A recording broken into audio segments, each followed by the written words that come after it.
ये कहानी शुरू होती है तब, I am sounding like a writer now, 15 दिनों में 15 मिनट के अंदर उन्होंने मुझे उत्सव में लीड रोल ऑफर कर दिया, जो मुझे लगा कि दुनिया का सबसे बड़ा मजाक है, जबकि उनके दोनों अपने बेटे ने, the talk of bloody nepotism, उनके अपने 2 बेटे थे जो वो कर सकते थे।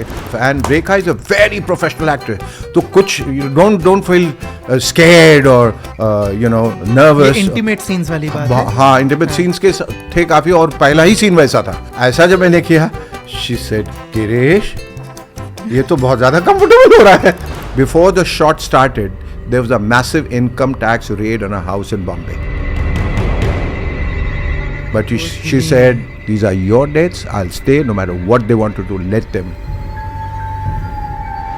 माधुरी को आने में टैक्सी के पैसे नहीं है, can you go and pick her up on motorcycle?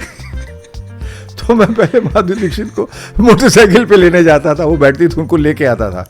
फिर एक दौर आया कि ढलान का, फिर कुछ nothing was working.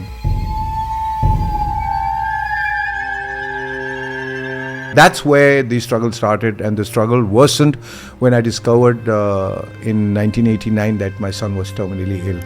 I sat next to my son, holding him in my arms, thinking that one day he's just going to go away, and we were just crying for about 4 years. बहुत दुबला, but sticks के ऐसे हाथ हो गए थे, चेहरा भी बहुत, मतलब मैं वो मंजर याद करता हूँ तो रोने लगता हूँ। But I guess anybody who loses a child asks the same question to God, why me? You never get the answer. और वक्त अच्छा बुरा आता रहता है, जिंदगी का हिस्सा है। अपने पर विश्वास जो है वो जमाए रखिए और आगे बढ़ते रहिए ईश्वर का नाम लेकर। वो है, देख रहा है सब, वो देर सवेर आपको देगा जरूर।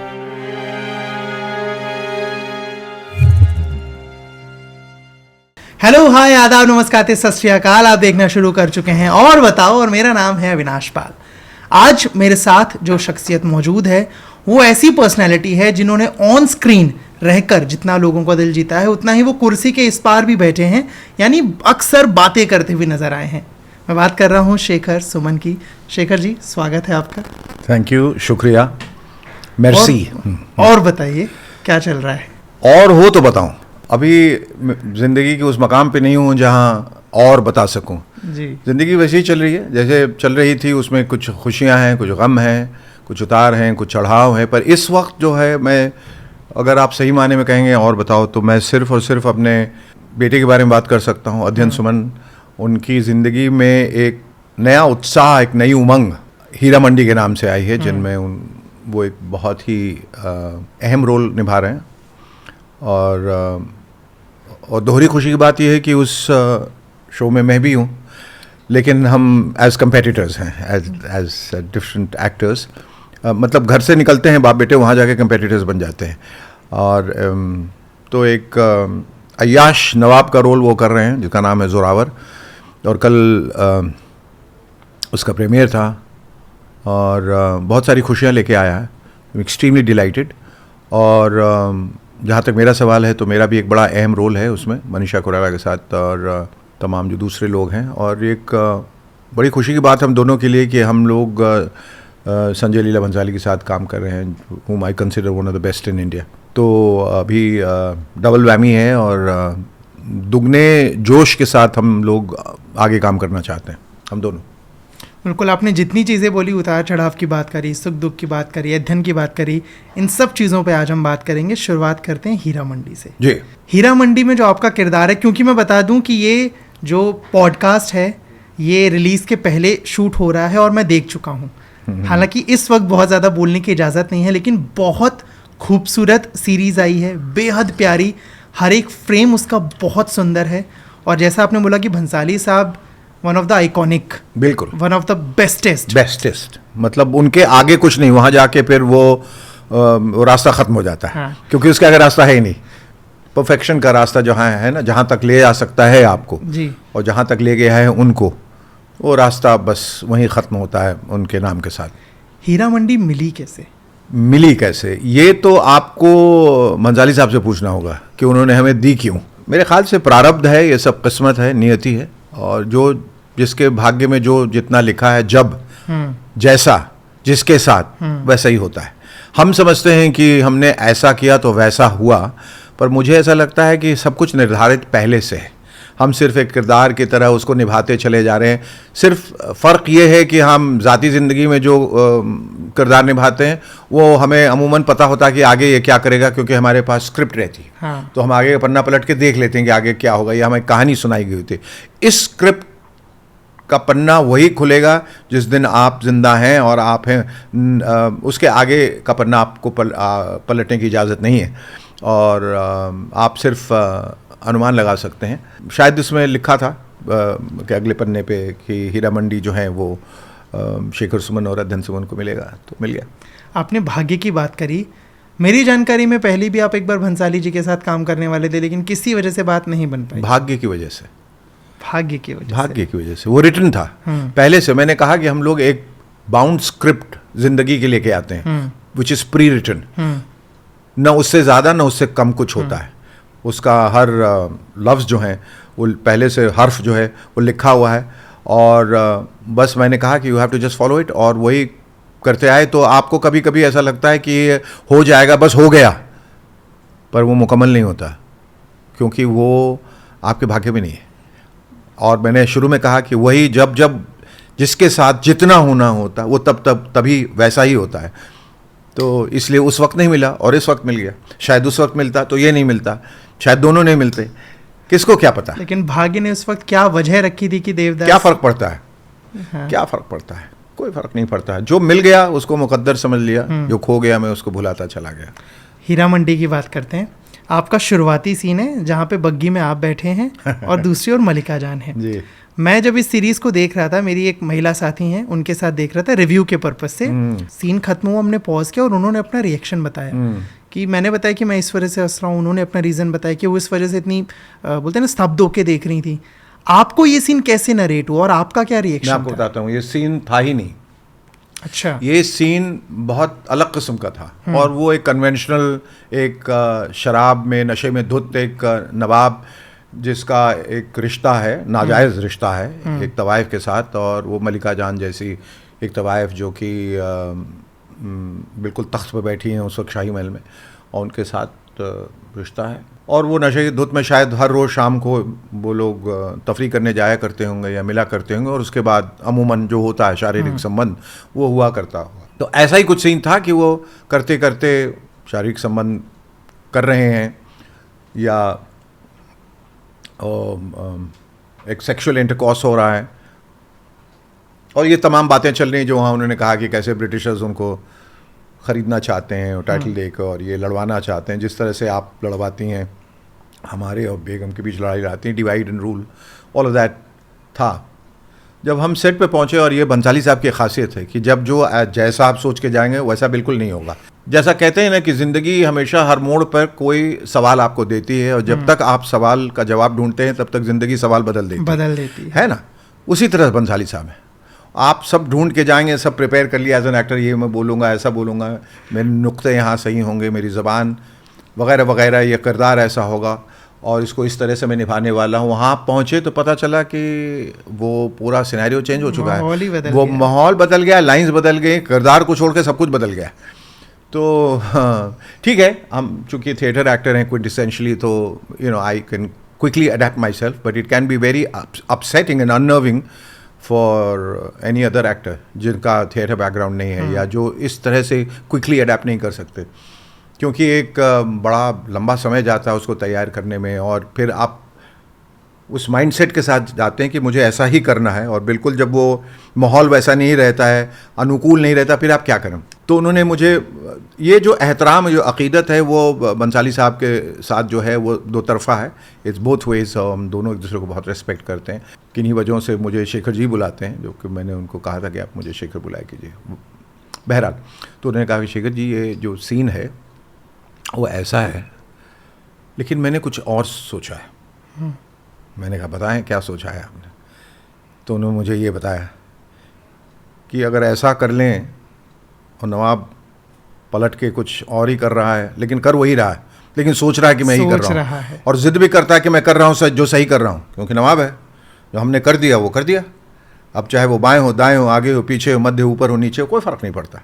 आप करेंगे? अगर आप नहीं करना चाहते हैं तो बिल्कुल ना करें, क्योंकि एक बिजार सीन है, इसका बिजार इंटरप्रिटेशन है।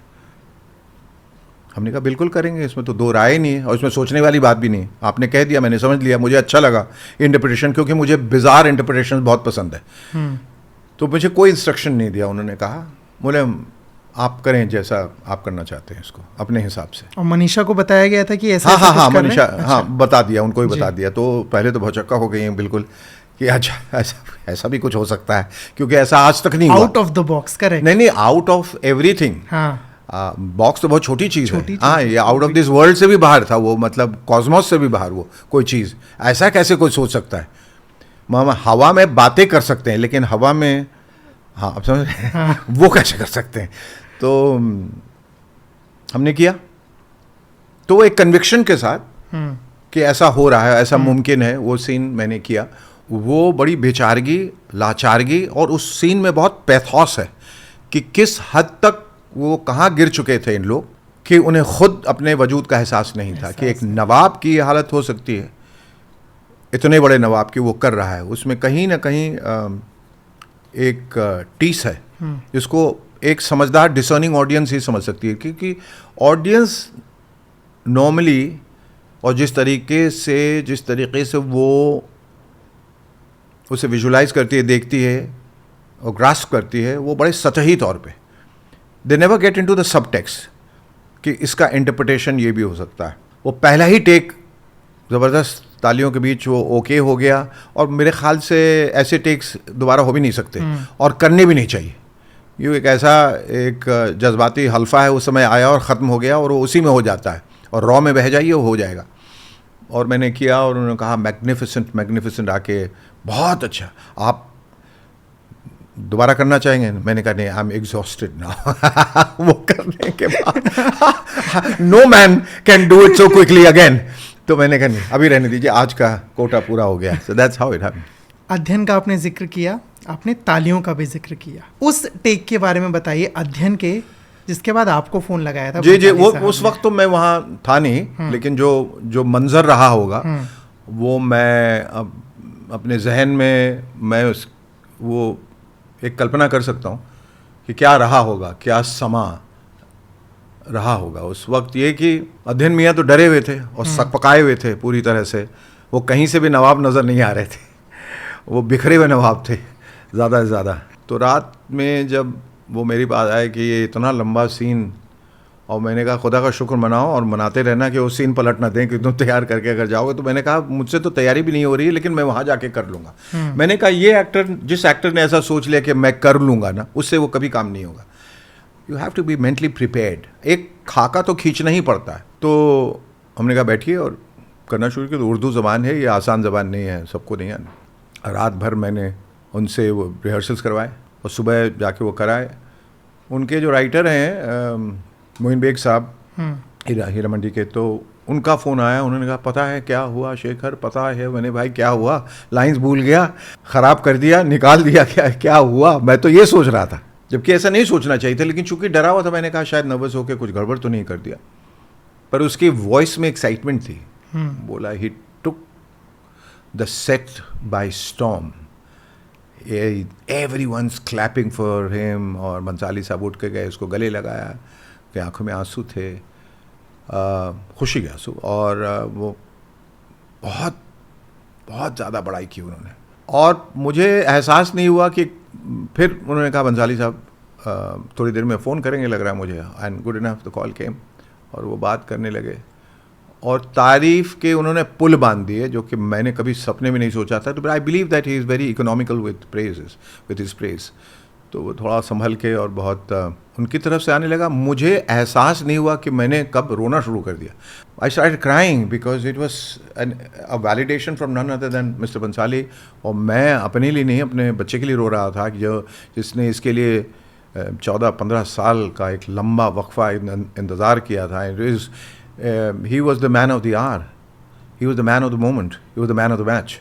कुछ वक्त के बाद तो मैं सुन भी नहीं रहा था, कि वो क्या कह रहे हैं, मुझे मालूम था वो तारीफ़ किए जा रहे हैं, but I was numb with excitement. क्या है कि कुछ जो जज्बात होते हैं ना वो अल्फाजों में व्यक्त नहीं किया, अल्फाज में नहीं व्यक्त किया जा सकते। वो उनके लिए लफ्ज़ जो हैं वो बने ही नहीं कि आप उनको आप बयां कर सकें, वो आप सिर्फ वो आप महसूस कर सकते हैं। यदा कदा जब भी मैं भी शूटिंग करने गया, एक बार नहीं कई बार उन्होंने इस सीन का जिक्र किया और कहा कि आपने सीन देखा नहीं? मैंने कहा नहीं, आइए देखिए स्टूडियो में, कभी देखिए कि आपके सुपुत्र ने क्या किया है, ये वो। फिर उन्होंने सीन जो थे, जो तमाम बड़े एक्टर्स हैं इंडस्ट्री के, उनको बुला के दिखाया। तो मैंने कहा पता नहीं क्या करके आया है तो दैट वाज इट। तो वो बड़ा एक अविस्मरणीय क्षण था, वो एक रिमेम्बरेबल मोमेंटस जो जिसको कहते हैं कि अगर मैं मेमोआ लिखूंगा तो इसमें इसका जिक्र ज़रूर होगा।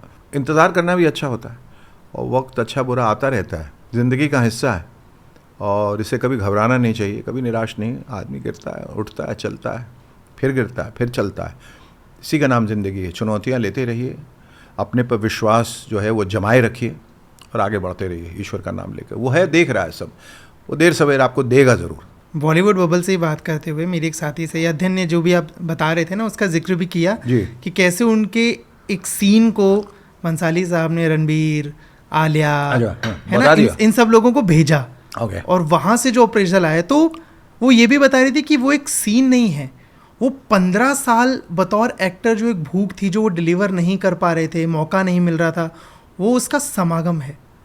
वो सैलाब था जो बांध तोड़ के आगे निकल गया।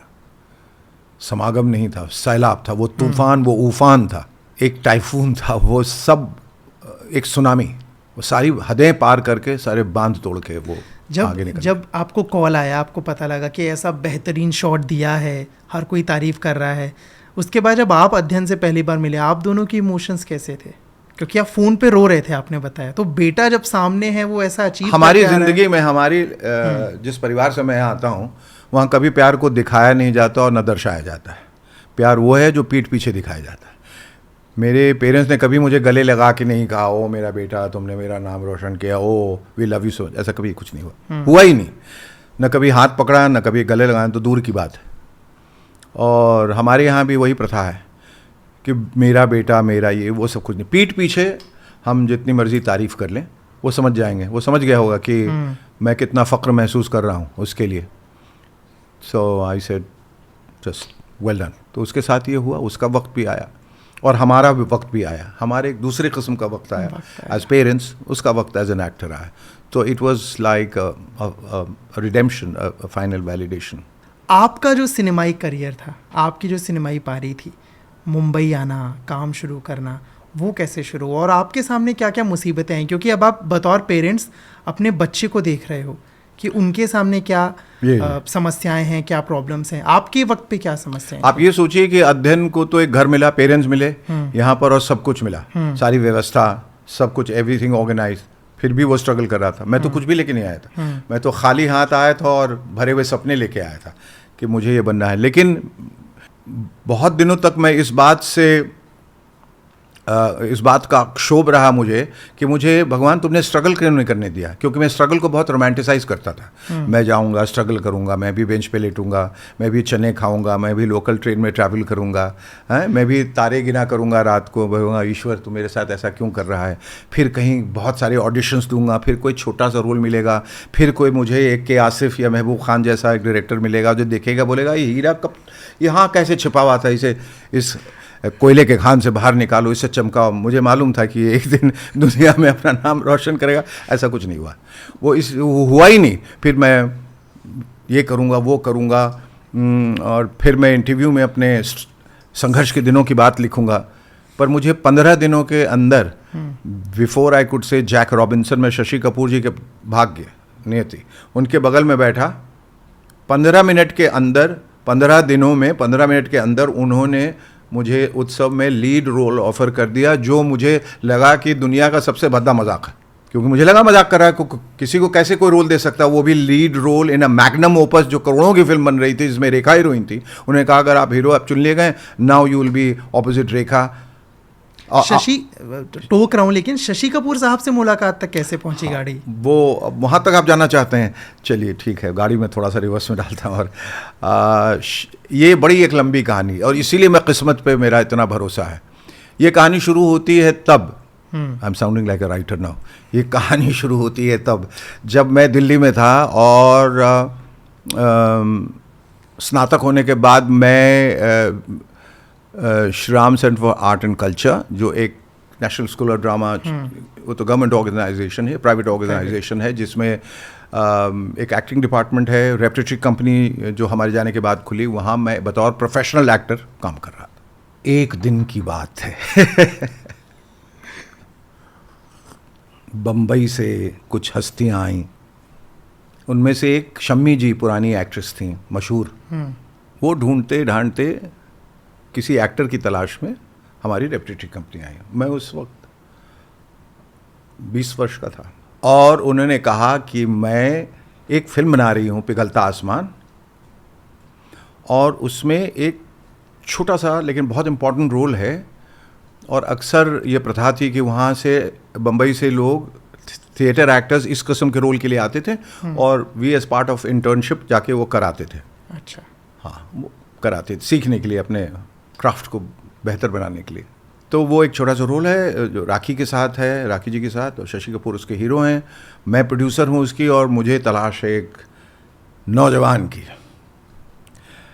तो आई रेपरेटरी कंपनी में, उन्हें देखा सबके वहाँ, और उन्होंने कहा ये लड़का मुझे पसंद है।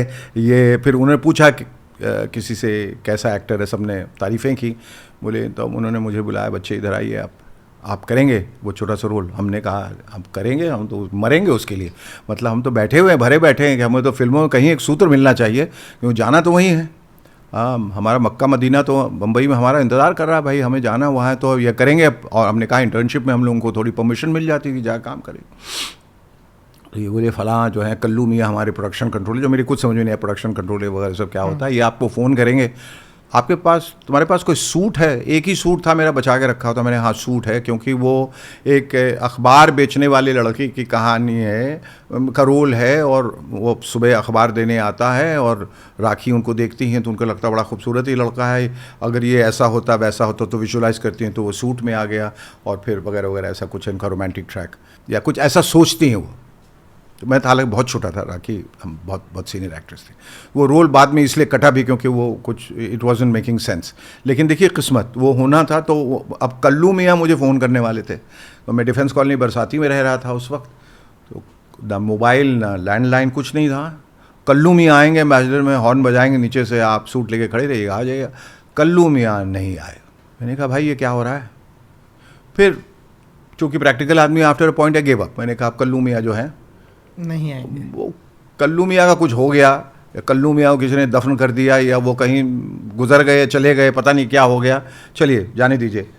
ऐसा मैं जब सोच रहा था तभी हॉर्न बजा, और कल्लू मियाँ नीचे से निकले, बोले कल्लू आ गया है, आइए चलो तुम रेडी हो? मैंने हाँ बिल्कुल बिल्कुल बिल्कुल।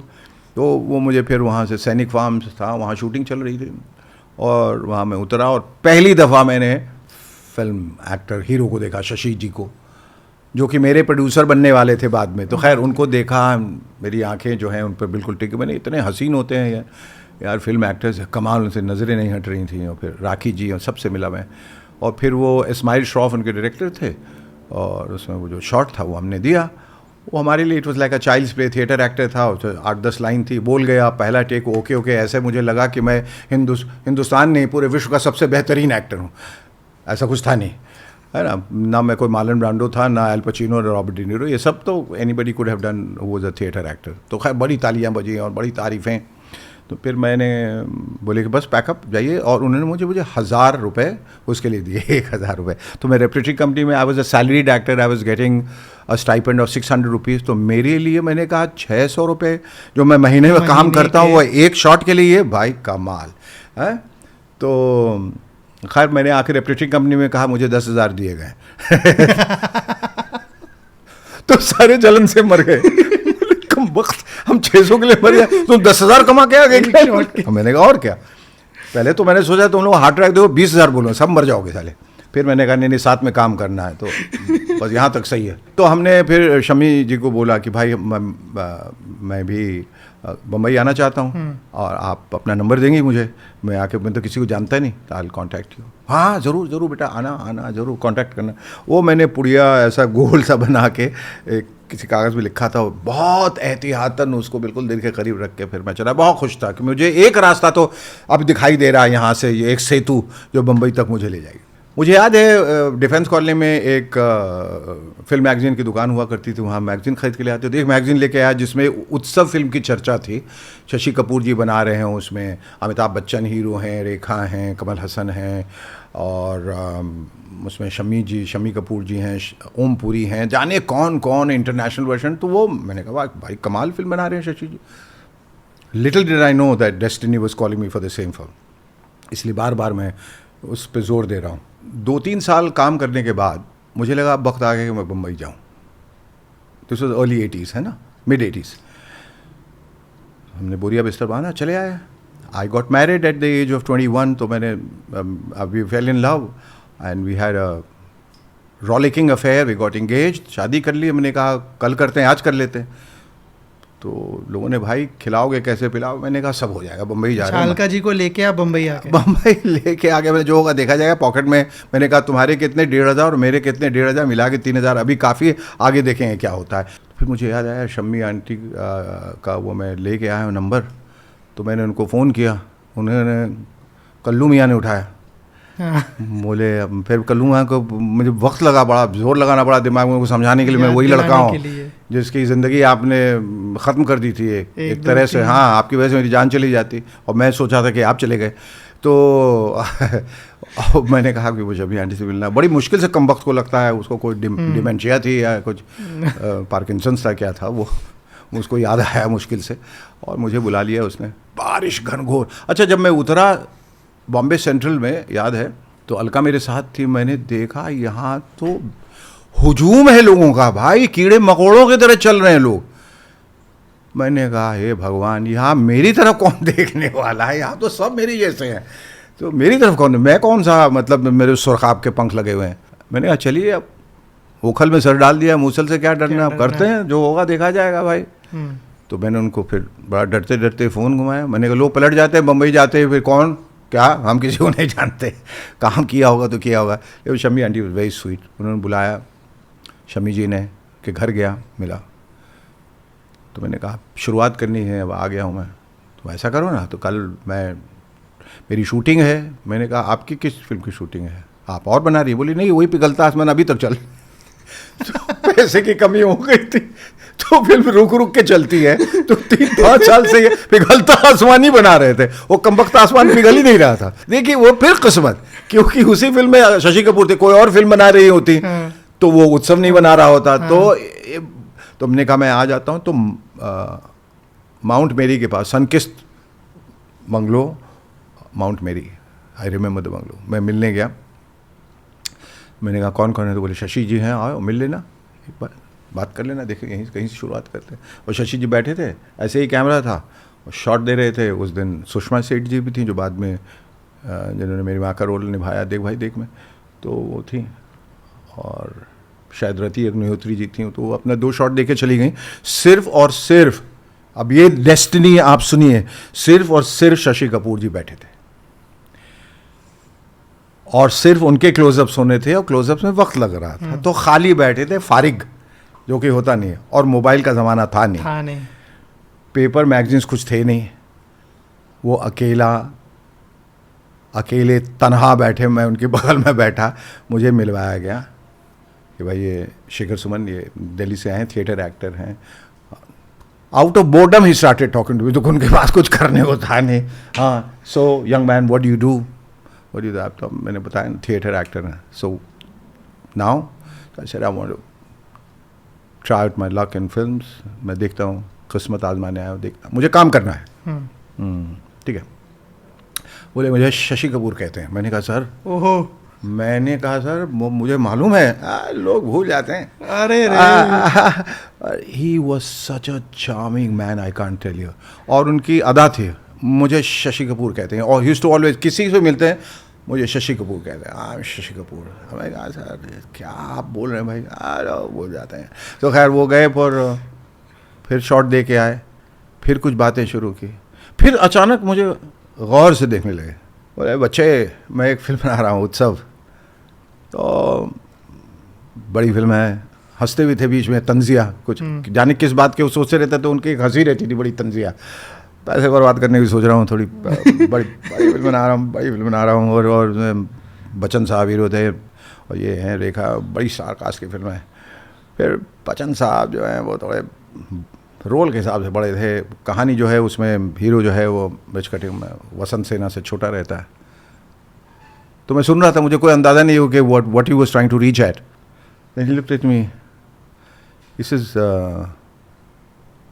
Would you do my film?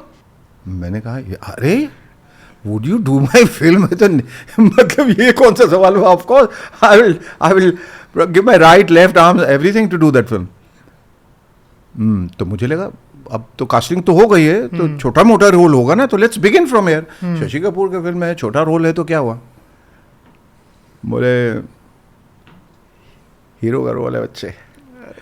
मैं वहाँ गिर गया, मैं पैर पे गिर गया। मैंने कहा देखिए इस किस्म का भद्दा मजाक मेरे साथ मत कीजिए, मर जाऊँगा भाई, क्या क्या कर रहे हैं आप? बोले नहीं सही कह रहे हैं, समथिंग अबाउट यू। अच्छा 10-15 मिनट में उन्होंने कैसे दे समथिंग अबाउट यू देख लिया, मुझे मालूम नहीं, ये आमद प्रारब्ध।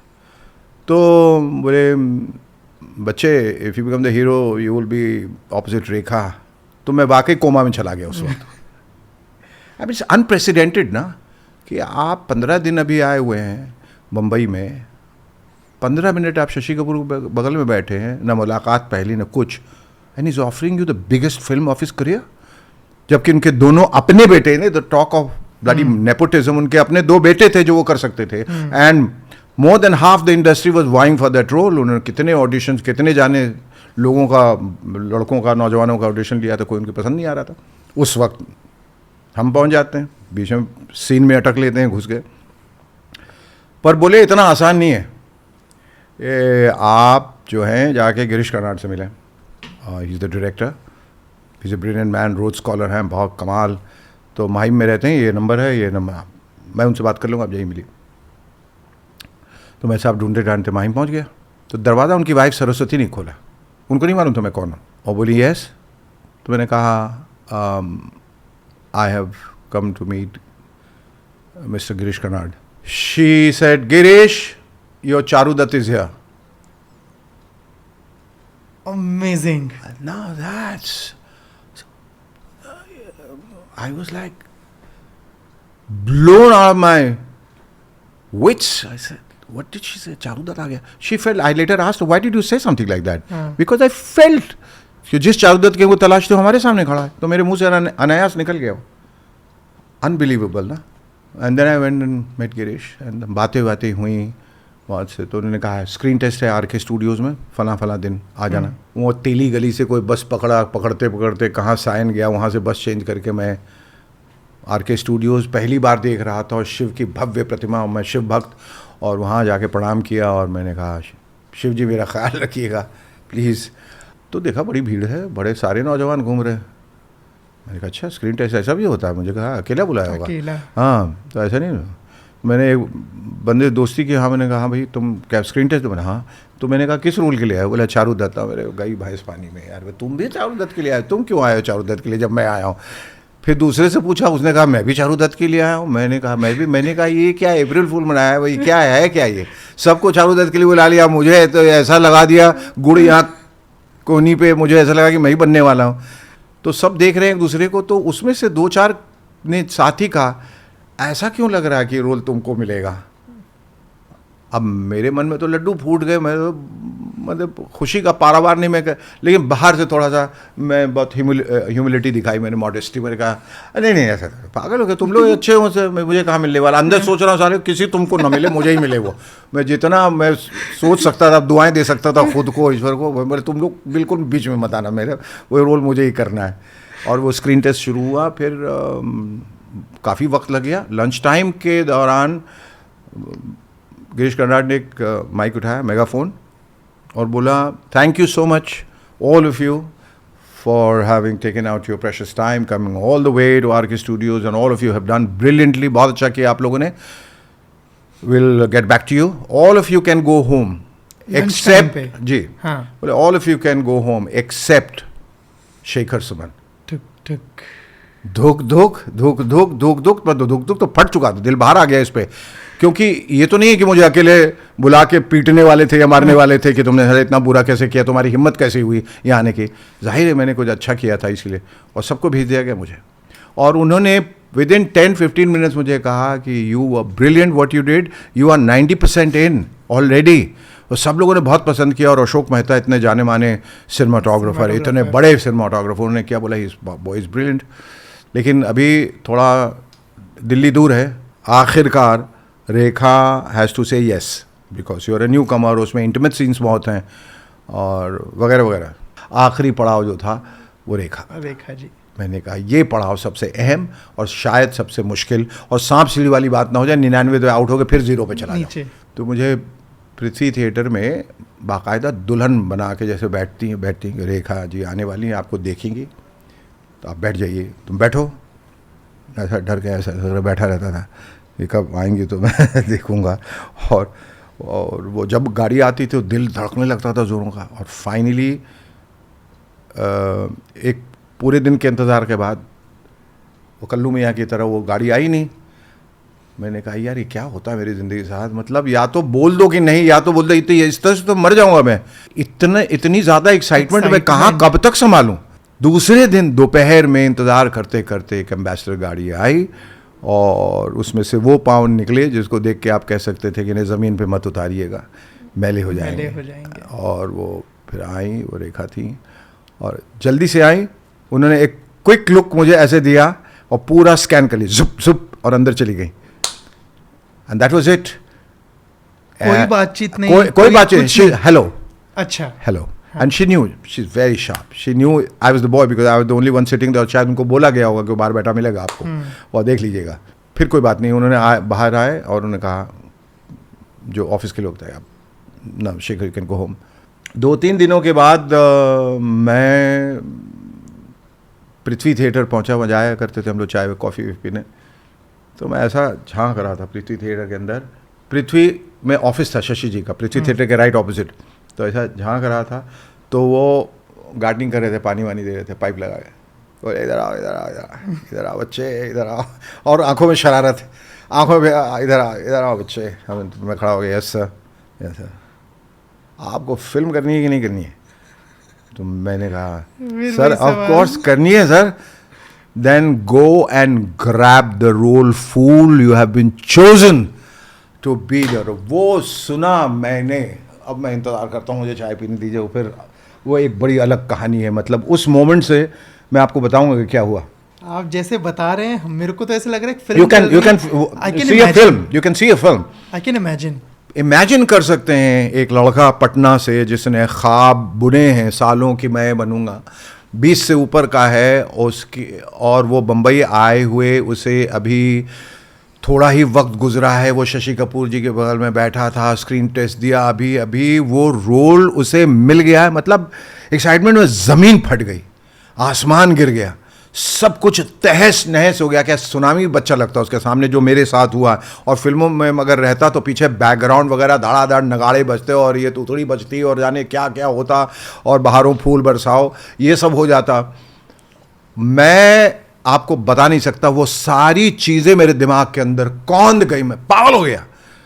वो मोमेंट मेरी ज़िंदगी का सबसे हसीन लम्हा है. मेरे पास वक्त नहीं, मैं किसको बताऊं. क्या मैं खड़े होके पागलों के जैसा चिल्लाऊं सड़कों पे कि मैं उत्सव का हीरो, मैं शेखर सुमन, मैं रेखा के साथ काम कर रहा हूं, शशि कपूर का हीरो मैं बताना चाहता हूं, याहू. ऐसी इच्छा हो रही थी मेरी. करना चाहता, कर भी देता, तो करना चाहिए था. मतलब पागल भी देखे मुझे ना तो लगा पागल ये है, मैं नहीं हूं.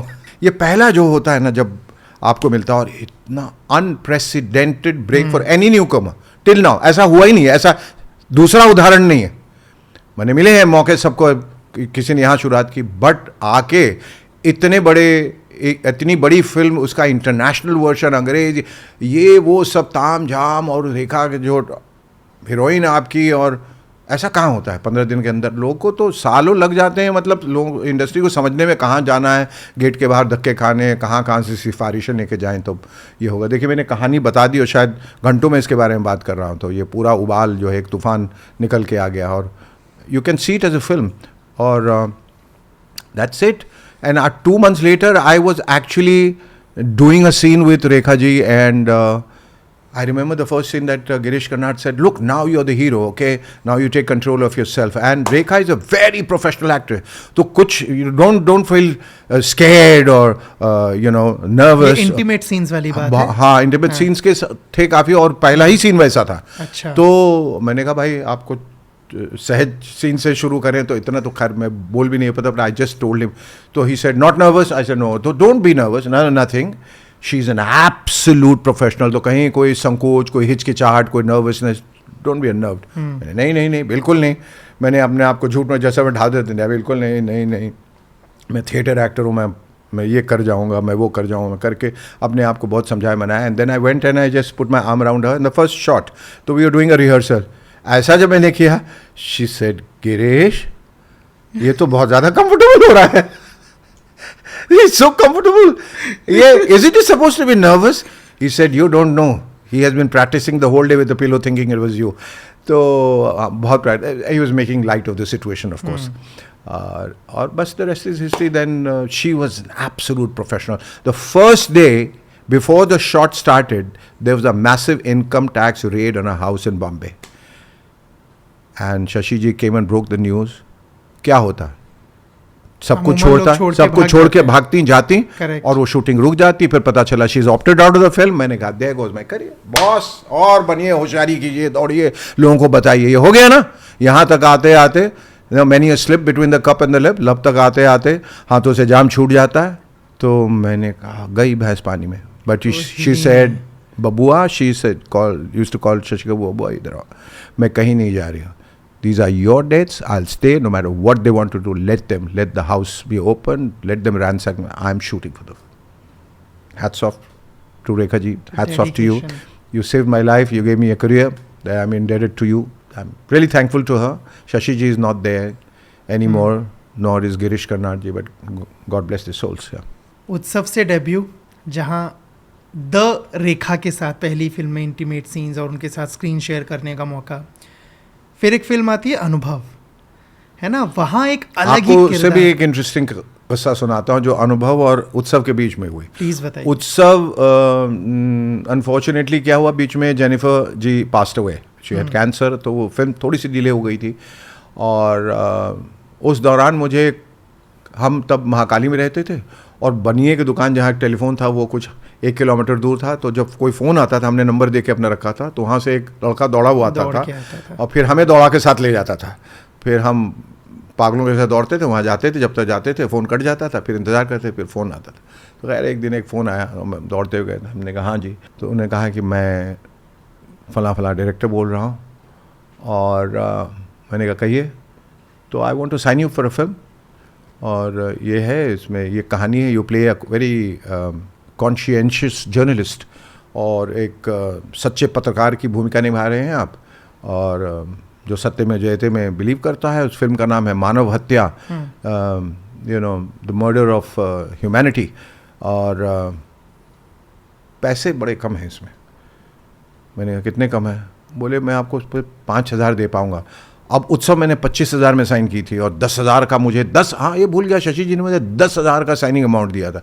तो वहाँ 1,000 में पागल हो गया था, 10,000 में 10 बार मरा मैं खुशी से। 10,000, हाँ मैं पागल हो गया था। तो पैसा देखा ही नहीं था मैंने। सबसे पहले तो मैंने प्लेन की टिकट कटाई, दिल्ली का प्लेन नहीं चढ़ा। 725 रुपये की टिकट थी, वो कटा के पहले दिल्ली फ्लाई करके गया था, मुझे याद है, उस पैसों से। मैंने 10,000, तो मैंने कहा कि अब ये 10 साल चलेंगे लग रहा है। बहरहाल, तो जब यहाँ इन्होंने 5,000 ऑफर किया तो मैं थोड़ा मायूस हो गया। 5,000 है और हीरोइन भी नहीं है। तो मैंने कहा बहरहाल मैं कहानी सुन लेता हूँ, कौन है हीरोइन भाई? बोली एक नई लड़की है, उसका नाम माधुरी दीक्षित है।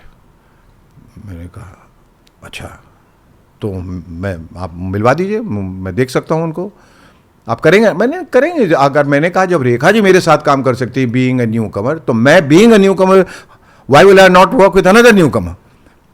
वो मैंने एक सीखी है रेखा जी से। बहरहाल तो बोला चलिए मिल लेते हैं, तो उनका घर JB नगर में था, तो हम वहाँ मिलने गए, छोटे से घर, छोटा सा रूम, उसमें बैठे। वो आई, वो पहले नहा रही थी, फिर वक्त लगा उनको, I and she was resplendent and looked glorious and pretty. तो हमने उनका हाथ दबा कहा भाई आपकी फिल्म हो रही है शुरू।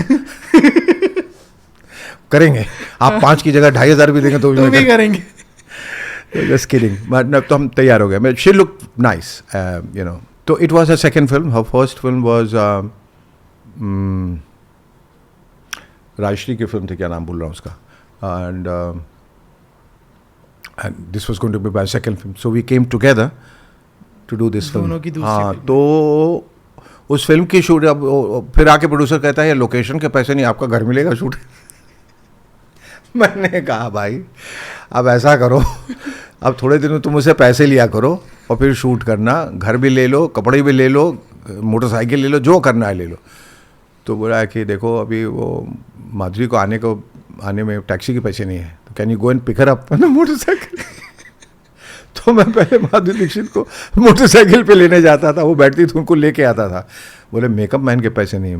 मैंने कहा फिर अपनी वाइफ को बोले अलका को बोलो बहुत अच्छी लगती हैं, बहुत अच्छा वो कर देंगी। तो Alka used to do a makeup, Madhuri Dixit का। हाँ बैठ के भाई कब आँख वाँख बना रही, सब मेकअप कर रही। बोले कपड़े भी चाहिए। कपड़े दो, तो Alka used to give her clothes and poor thing Madhuri Dixit was such a sweet naive Maharashtrian girl. वो सब बैठा के करवा रही थी, वो जो दे पहन ले, जो बनवाया कर ले। फिर मैं उनको मोटरसाइकिल छोड़ने जाता था, कभी डांस रिहर्सल के साथ में जाता था, कभी जाते थे हम लोग बक्से में बैठे रहते थे कि वो प्रोड्यूसर साहब आए नहीं, डायरेक्टर साहब ने। वो खैर वो फिल्म फिर कंप्लीट हुई, आप देखेंगे अगर नेट पे जाएंगे, यूट्यूब में देखेंगे। So that's how the second film happened. Then the third film was Anubhav. Anubhav was cast, had a casting with me and Madhuri Dixit. फिर किस वजह से 2 दिनों की शूटिंग के बाद, या शूटिंग नहीं भी हुई थी, she was replaced by Padmini Kolhapuri, who was a much bigger star than, huge star. अब मैंने कहा यार अब मतलब रेखा के बाद अब पद्मिनी, क्या कमाल का, क्या किस्मत अब जा रही है गोली की तरह। और ऐसा कुछ नहीं था, अभी किस्मत अभी बहुत खेलने वाली थी। वो फिल्म बनी और क्या चली वो, मतलब it was a silver golden jubilee everywhere. It started off with 100% collection, the people were very happy. फिर एक मुझे फिल्म मिली, वियर्ड फिल्म, फॉरगेटेबल, कॉल जान पे खेल के, उसके हीरोइन जूही चावला थी। हमने कहा ठीक है, उस समय she was not a big name, but right after this film she got Qayamat Se Qayamat Tak. Then I got a film call Pati Parmeshwar, जिसमें मेरी हीरोइन डिम्पल कापड़िया थी। तो आई हैव अराइव्ड बॉस, मतलब रेखा, माधुरी, जूही, डिम्पल, पद्मिनी, और क्या चाहिए, इतना तो कोई है ही नहीं। फिर एक दौर आया कि ढलान का, फिर कुछ nothing was working. I was extremely sad. That's where the struggle started, and the struggle worsened when I discovered in 1989 that my son was terminally ill. And that was the end of me.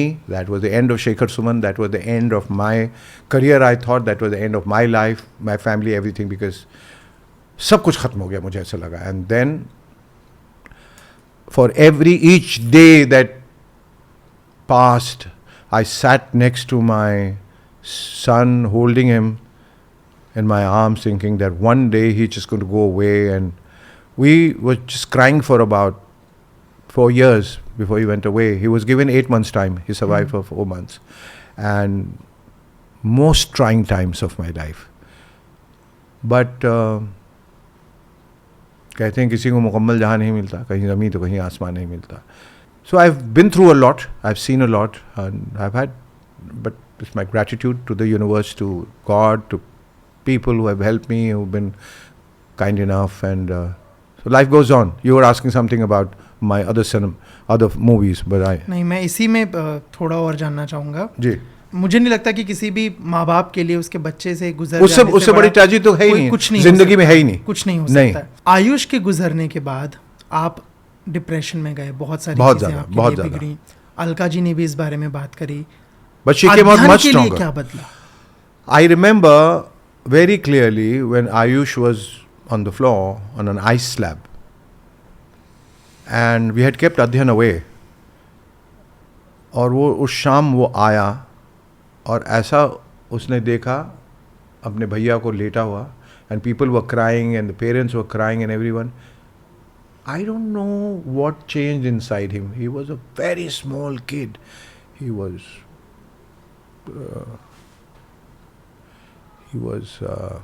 2-3 years old, 4 years maybe. But something died within him. I would like to get inside his head and know what exactly. He looked at him strangely, not understanding what exactly had happened. But he knew something terrible had happened because everybody was crying. And then he was whisked away, and a couple of days later he said, Bhaiya comes to my window and talks to me. So I said, what do you do then? I said, I talk to him. I talk back. I don't know. I didn't want to probe it further, but something within him changed. And he's the person carrying that baggage for years now. Having lost his elder brother, who is almost like, your sibling, you lose your sibling, you feel you are, you're almost like an orphan. You are decimated, you are devastated, and I think all of that happened within him. And it manifests itself many times. I think that is something that he has not been able to get over. We have not been able to get over. Every day we talk to him, we think about him. I don't know why God did this to us.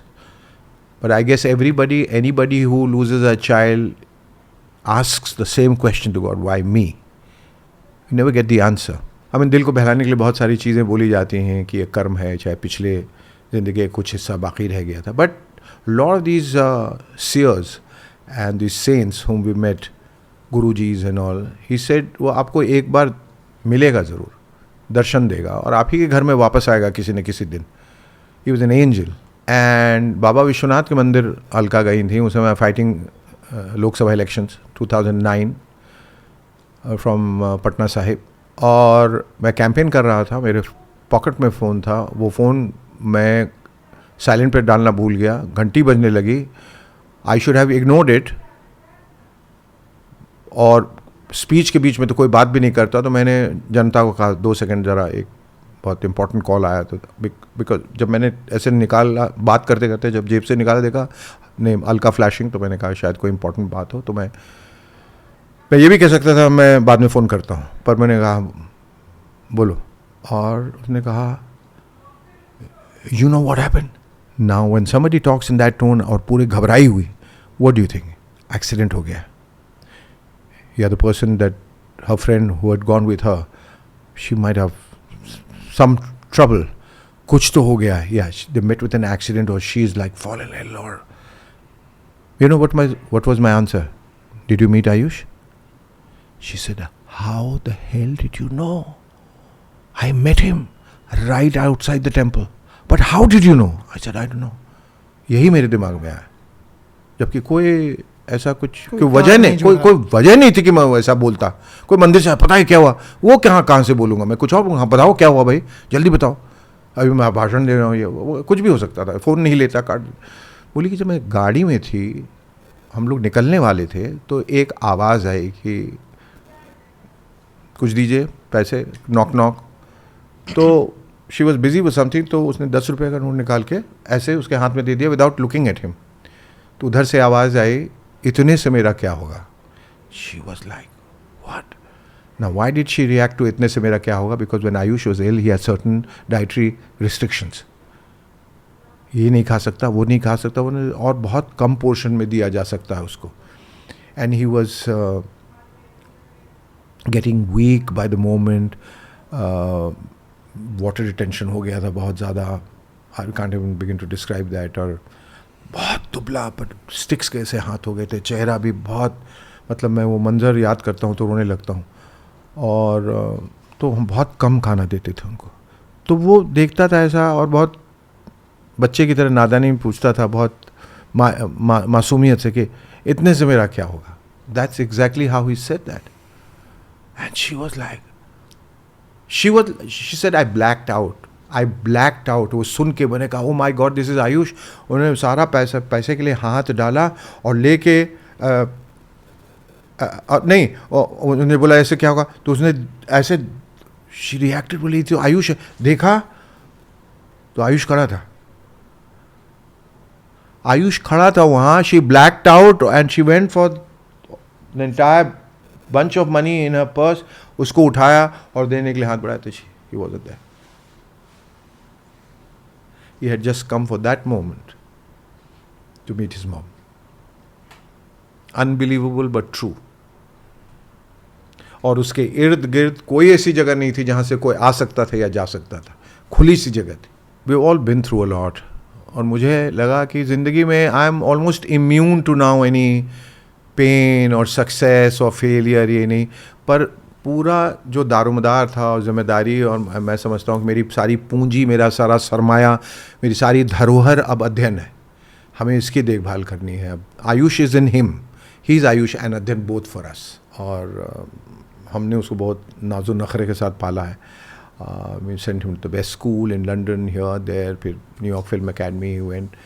और लेकिन बहुत अच्छा बच्चा है, बहुत संस्कारी है, बहुत टैलेंटेड है। And we just pray to God every day कि उसको इतनी तकलीफ़ आप न दें, क्योंकि हम बहुत तकलीफ़ों से गुज़र चुके हैं ऑलरेडी, तो इसका ख्याल रखें। आपने बताया कि बहुत नाजो नखरों से, बहुत मोहब्बत के साथ अध्ययन को पाला पोसा आप दोनों ने। करियर अच्छा रहा, बुरा रहा, अच्छा बुरा वक्त आया, आप उनमें से रहे जिन्होंने हर बार हर पहलू पे खुल के बात करी है। कुछ साल पहले पर्सनल लाइफ में अध्ययन की चीज़ें थोड़ी बिगड़ी, आपने उस बारे में भी बात करी, पार्टी का जिक्र किया, आपने बताया कि कैसे कंगना ने उस वक्त काफ़ी सारी चीज़ें की। मैं सिर्फ ये जानना चाहता हूँ कि बतौर पिता जी क्या समझाइश रही, कैसे उस वक्त समेटा आपने अध्ययन को? ये समझाया कि ये एक ज़िंदगी का हिस्सा है, यहाँ अच्छी बुरी सारी चीज़। अब ये हम समझे कि सब कुछ मेरे साथ बेहतरीन होगा, सब बढ़िया होगा, सब चीज़ें खूबसूरत होंगी, नहीं नहीं नहीं। Life has an ugly side to it which is really very ugly, unpredictable, unseen but ugly, and it'll suddenly be in your face. Or face it and get it out of your way and move on. That's it. Don't carry the baggage with you. And he learned that. So he picked up the threads from there, and then he moved on. He said, I promised to myself, I promised to my parents, I promised God, I would never look back no matter what. And he never did. बहुत उम्दा। एक सवाल छूट गया था film अनुभव का, जी, है ना, उस पर थोड़ा सा वापस आते हैं कि एक तरफ उत्सव जैसी फिल्म जहाँ से शुरुआत हो रही है, करेक्ट, उसके बाद आती है एक और फिल्म, फिर आती है अनुभव। जी। अनुभव का एक क्लिप है जो आपने सोशल मीडिया पे भी शेयर किया था, जहाँ पे आप आपके पास झिझकते हुए जी दुकान पे जा रहे हैं। कितना सच है वो, कितना सच है, कितना सच है वो। हाँ। जो जिस डायरेक्टर ने इसको विजुअलाइज किया था, वो हाँ। बहुत एक ज़िंदगी का एक स्लाइस लिया था। हम सब कभी ना कभी एक्सपेरिमेंट मोड पे रहते हैं, और जब जाते हैं केमिस्ट की दुकान या कहीं, कहाँ मिलता है भाई कॉन्डोम्स, कहाँ मिलते हैं, तो सब आपस में बात कर रहे, भैया आराम से, कोई सुन लेगा, पड़ोसी बता देगा, मर जाओगे। उधर वाली दुकान है, वहाँ जाना हुआ था। अब वहाँ जाएंगे तो दुकान में अमूमन कोई ना कोई खड़ा रहता है। अब आप बोलें तो कैसे बोलें, आप उस उम्र में नहीं है, और होते भी तो भी आपको इतनी शर्म है, कैसे बात करें। तो वो दिमाग में ही खाली चलता है, आपके पास निरोधक है, आपके पास निरोधक है, आपके पास निरोधक। तो वो कैरेक्टर को उसने दिया था, तो आपके पास निरोधक है, आपके पास निरोधक है, आपके पास निरोधक है, आपके पास निरोधक है, आपके पास निरोधक है, आपके पास निरोधक है, आपके पास निरोधक, आपके पास है क्या? तो वो मिस करता था, वो उसको हटा देता, इतने जोर का ठाका लगता था थिएटर में। फिर शुरू होता था, आपके पास निरोधक है, आपके पास निरोधक है, आपका वो कह रहा है क्या, नाम ही नहीं पता क्या चाहिए, तो कहता है अमृतांजन। कहता अच्छा और कुछ है, कहता नहीं मैं फिर भूल गया। कहता आप बता, जब नाम बताने में इतना शर्मा रहे हैं तो उसका इस्तेमाल लगाते हैं उसको? नहीं तो कैसे इस्तेमाल, कहाँ लगाने की चीज़ है, मुंह पे क्या अच्छी चीज़, नहीं खाने की चीज़ सब उसको परेशान कर दिया उसको। तो कहता है मतलब उसके बाद वो चुप रह गया और वैसे कर रहा। एक बुढ़ऊ आता है, कहता है मैं निरोध देना, कहता मुझे भी वही देना। तो कहता है बुढ़ऊ, उसके कहता तो बेचारा बटन वटन बंद करके खड़ा हो जाता है। फिर बोले कितना चाहिए, बोला 1 पैकेट दीजिए। बोला अरे एक को एक ही बार इस्तेमाल किया जाता है। तो बोला फिर 20 पैकेट दे दी सीधा डब्बे लेके चेंज भी नहीं लेता, भाग जाता है। फिर कहता है सुनिए सुनिए आपका चेंज लेके फिर भाग जाता है। फिर आगे जाके टुट खा के गिर जाता है। वो लड़की उठाती है और वो खोलता है, उसे देखती कहती है सुनिए सुनिए आपका डब्बा। वो उल्टे घूम के फास्ट भागने लगता है एम्बैरसमेंट में कि खोल के देख ले कि इसमें निरोध है। बोले सुनिए, तो जितना बोली सुनिए और फास्ट हो जाता है चलने में, एकदम भाग जाता है। और इसने निकाल के देखा, बोले ओह, तो शी सेड मेरे दिन बन गए, वो लेके खुद निकल जाती है। तो that director was very funny. और जो करके दिखाते थे, मैं इतना हंसता था। कैमरामैन थे वो आलोक सेन गुप्ता, वो शक्ति सामंत के कैमरामैन थे। बोले शेखर तुम शूट नहीं करने दे रहे हो मुझे, मैं कैसे करूं? वो क्या करते हो? तो मैं कैमरा लेके हिला रहा हूं इधर, कैमरा देख के मैं हंसता रहता हूं, मुझसे नहीं होगी शूटिंग। तो इतने फनी सीक्वेंसेस है इसमें। उसमें उसको सिखा दिया उसको दोस्तों ने लेके जाके, तुम कुछ सेक्स पे किताब खरीदो। तो रति क्रिया, काम क्रिया, फलाना ढिमका है, आपके पास है वो क्या? तो वो दुकानदार को बुलाता, 3-4 और खड़े, तो कहता था आपके पास रति क्रिया, काम क्रिया, रति क्रिया, ऐसी कोई किताब है क्या? तो वो एकदम लोग करके जो सुनाई नहीं दे, खाली आपके पास है क्या वो पूछता था। तो बहुत फनी कैरेक्टर था वो। जब शादी हो जाती है और पद्मिनी फिर वो उसके मतलब सुहागरात में वो कपड़े उतार रहा है, तो वो भाग जाती है वहाँ से और माँ के साथ सो जाती है। तो वो उसको मारती है कि तुम बेवकूफ़ हो। तो बोली कि नहीं, तो बोलती है कि वो गंदा आदमी मेरे कपड़े उतारता है। तो बोली तुम्हारा हस्बैंड तो कपड़े उतारता है। तो बोली तो मतलब तुम्हारे उतारेगा तो तुम उतारने दोगी। There was such funny scenes and कहीं वल्गर नहीं था, कहीं वल्गर नहीं था। It was so cutely done. एक वक्त था, आपने एक इंटरव्यू में जिक्र भी किया, जब आपको टीवी से नहीं था पसंद, है ना? आपको लगता था कि हाँ कि मैं बॉलीवुड एक्टर हूँ, मैं सारा फिल्म एक्टर हूँ, टीवी तुम मुझे दे रहे हो, मैं सारा डॉक्टर हूँ, तुम मुझे कंपाउंडर बना रहे हो, हट भाग यहाँ से। मैंने कहा टीवी नहीं करता मैं, निकलो यहाँ से। तो जैसे ही फ़ोन आता था मैं उठाता था कि अब आएगा मनमोहन देसाई, अब आएंगे प्रकाश में।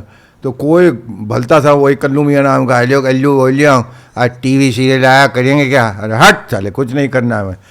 तो ऐसे हट कहते कल्लू मियाँ जो है, इतने सारे हर जगह हर ज़िंदगी के अलग अलग पड़ाव में मुझे मिलते रहे, अलग अलग भेस में। तो इसी में एक बार उठाया तो उसमें से आनंद महेंद्रू निकल आए और फिर उन पर भी मैं फ़ोन पटक रहा था। तो फिर उन्हें जय बच्चन का नाम फेंक दिया। तो हमने फ़ोन उठा लिया, होशियार थे वो, बोले इस नाम से तो ये रुक जाएंगे, और हुआ भी वही। और फिर मैं चला गया उनके ऑफिस सुनने। उन्होंने 5 मिनट के लिए बुलाया था, 6-10 घंटे के बाद वापस आया मैं, और that was it. So that's how I ventured into television. उस समय विनोद पांडे रिपोर्टर बना रहे थे, उनके साथ वो करना शुरू किया। दोनों उस वक्त 75-80% के रेटिंग पे चल रहे थे दोनों। And one was a serious investigative journalist, the other was this funny guy in Dekh Bhai Dekh, in a lighter much lighter vein. और दोनों ही नंबर 1 सीरीज थी। It sort of showed my versatile side as an actor. दोनों साथ चल रही थे, दोनों को लोगों ने बहुत पसंद किया, बहुत पसंद किया जी। जब टीवी में भी क्योंकि खूब सिक्का चमका, खूब सारे शोज किए, दर्शकों ने बहुत पसंद किया, बहुत प्यार मिला। Still moving still shaking show आपका एक रहा, हिट रहा। ये बहुत बात की बात है ये स्टिल मूविंग जो कह रहे हैं ना। फिर आपको बता देता हूँ, ये तब शुरू हुआ, फिर टेलीविजन का दौर हुआ जिसमें हिमेश रेशमिया उस वक्त प्रोड्यूसर हुआ करते थे। तो उनकी बड़े सारी सीरीज में हमने काम किया। उन्होंने कहा आप हमारे ये हैं कंपलसरी ब्लाइंड है और सब में रहा कीजिए। तो अंदाज, अमर प्रेम, आहा, दमदमा, ऐसे बहुत सारे सीरियल्स थे। गाना बजाना, बड़ा हीरोगिरी वगैरह उसमें होती थी। मल्टी स्टार कास्ट के साथ उन्होंने बहुत सारे फिल्म के लोगों को टेलीविज़न पे लेके आए, बहुत मज़ा आया। और उसके बाद फिर मैंने किया movers and shakers. Movers and shakers was a cult show that changed the landscape of Indian television and introduced the first talk show in India, late night talk show with a band, coffee, etc. Everything. People are not, and political satire. A standalone act, no people had not seen. So that catapulted me into, big time fame. That was it. That was huge, and the kind of money I was paid and the kind of stardom that was for me, it was unbelievable. Still is. ये Still Moving बहुत बाद में, उसके बहुत बाद में. Still Moving was in 2009. इस show का जिक्र करने का वजह ये था कि इसमें इसके एपिसोड में आप सिंगल स्क्रीन और मल्टीप्लेक्स स्क्रीन का स्टैंड अप कर रहे हैं, बता रहे थे कि कैसे बदल रहा है चीज़ें।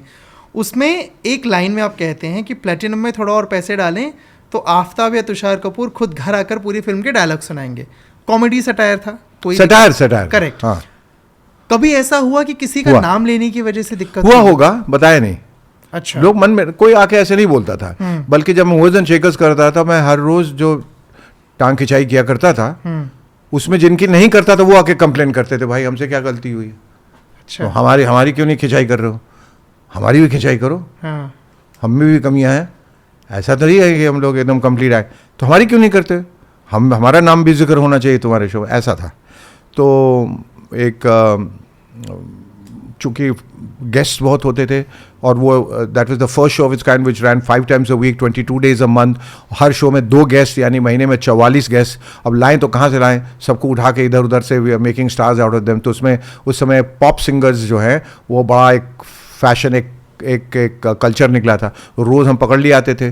तो एक थोड़ा सा इमर्जिंग पॉप सिंगर था, वो इस लायक नहीं था जिसको हम बुला सकें मोहन सिंह, उसको बुला लिए तो खुशी से पागल हो गया, वो खुशी से दीवाना हो गया। उसने बोला मुझे जब मिला बॉस ये इनविटेशन, मैंने कहा मैं साला अमिताभ बच्चन से बड़ा हूँ, मैं मूवर्स एंड शेखर जा रहा हूँ, मुझे शेखर सुमन ने बुलाया है, मैंने हुड़दंग मचा दिया पूरे घर में, मोहल्ले में, हर जगह जा जाके बोला you know what, I been invited by Shekhar Suman movers and Shekhar. फिर मैं अपनी माँ के पास गया और बोला माँ you know what, I been invited on Movers and Shekhars. बस मैं गया और आधे घंटे में जलील होके आया। He was excited about। तो फिर जब वो शो में आया तो थोड़ा मायूस लगा, मैंने क्या हुआ, बोला आप ठीक से जलील ही नहीं कर रहे हो, ये क्या बात हुई है। मैं इतने खुशी खुशी कहा कि मैं जलील होके आ रहा हूँ, तो आप मुझ में कमी है। नो नो नो, ऐसे नहीं चलेगा, यू प्लीज़ आप करो ना जलील, मुझे अच्छा लगता है आप जैसा करते हो। कहने का मतलब ये कि I to do it with lot of good humour, I never to kind of roast them और ग्रिल देम और ह्यूमिलिएट देम। एक बड़ी थिन सी लाइन होती है, and that's what people like. But I am sure that कभी कभार unknowingly, unwittingly कभी किसी का नाम लेके कुछ बोला होगा, तो उन्होंने शायद मन में रख लिया हो, have taken umbrage to it. But ऐसा कोई नहीं हुआ जो आके जिसने मुझे कहा कि मेरा नाम क्यों, मुझे बहुत बुरा लगा। हाँ, एक बार मुझे याद है कि शिल्पा शेट्टी के बारे में मैंने कुछ बोला था, then her mother called up and said what have you said about my daughter. मुझे याद नहीं, मैं तो रोज़ बोलता हूँ, निकल जाता हूँ, क्या गया, she is crying and bawling. तो मैंने कहा अपॉलॉजीज अगर ऐसा है तो, but I want to tell you कि अगर मैं नहीं बोलता तो मेरी जगह खड़ा होकर कोई यही बोलता रहा, तो आप इसको पर्सनली ना लें, it's just my job as an actor that I am doing. You know, of course Shilpa and I friends, we worked in शोम चाय शोर, she is a lovely woman and पर ये हाँ यदा कदा इस टाइप का था। मुझे याद है Sushmita Sen had said that I love it when you mention me and it's nice what you do, and because it's a hugely popular show, it was a cult show of its kind, and Vajpayee Sahab, the then Prime Minister, actually stopped his car and blessed me and said, when you take off on me, I laugh the loudest. मैंने कहा भाई इसके आगे ज़िंदगी बची नहीं है, अब यही ख़त्म कर देंगे ना तो एक अंत भी बड़ा अच्छा होगा। The prime minister getting out of his car and hugging an actor, blessing him, I record it and see it every day, बस यही ख़त्म कर दो शो को। I am hanging in my boots, I am going to the Himalayas now. So pleasant memories, yeah. Actor, anchor, producer, director, नहीं, you know ये सब इतना नॉमेनक्लेचर देने की जरूरत ही नहीं है। जब लोग ये सब कहते हैं ना तो मुझे बड़ी तकलीफ होती है। Just call me an actor, and actor encompasses all these things. Actor हूँ, सब कुछ करता हूँ, नहीं करता हूँ तो बेवकूफ़ एक्टर हूँ। अच्छा। एक अच्छा एक्टर जो है उसे एक अच्छा सिंगर भी है। पहले तो ये एक प्री कंडीशन था, जो एक्टर थे उनको सिंगर भी होना पड़ता था। सहगल साहब, अशोक कुमार, सुरेंद्र, ये सब गाते थे तो ही उनको मिलता था।